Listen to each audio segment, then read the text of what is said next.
Resepi sahur hari ini, telur butter kicap. Sangat mudah, jom kita buat.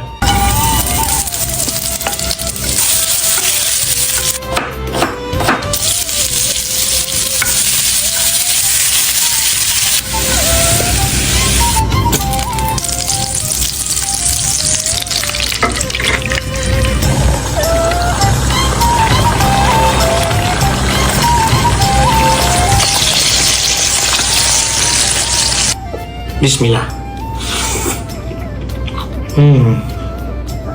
Oh, sedap. Sampai bila-bila? Tak ada lah sampai 2-3 hari.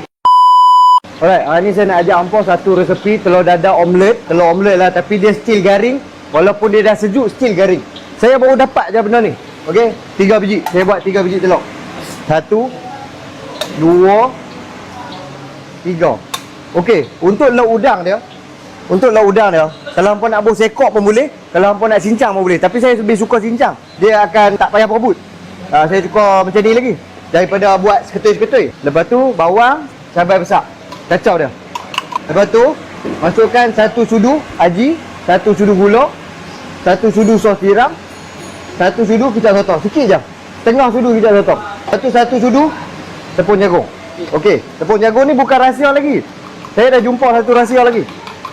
Alright.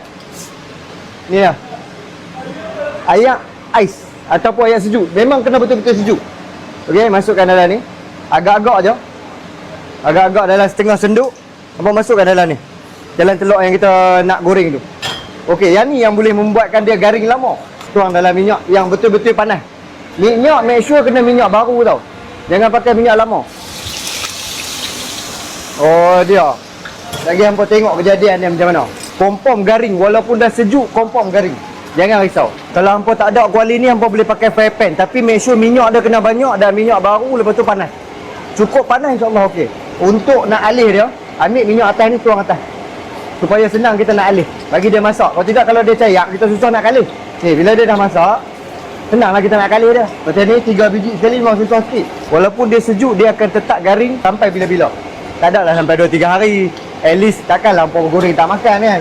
At least dia walaupun dia sejuk, dia akan still garing. Siap telur dadah omelet. Ada toge sikit. Kalau ada daun sup habis. Ataupun ketumbar ke apa-apa, boleh bubuh. Ni dah. Hampa tak payah keluar modal banyak. 3 biji telur tak habis RM3. Udang dalam 5-6 ekor. Lepas tu campurlah sikit lauk-lauk ayam ke. Kalau hampa tak makan udang, makan ayam, daging pun boleh, tak ada masalah. Lauk tak ada masalah. So ni telur dadah omelet kita. So dia akan garing ni. Garing ni yang kita nak. Dia akan kekal. Walaupun dia sejuk, dia akan kekal. Okey, kalau mau nak cuba, boleh cuba kat rumah. Kalau mau nak main makan sini. Warung Nisa Fahmi, Taman Irajaya, Kangak Poleh. 5.30 petang sampai pukul 12 malam. Like, follow, komen dan share. Assalamualaikum.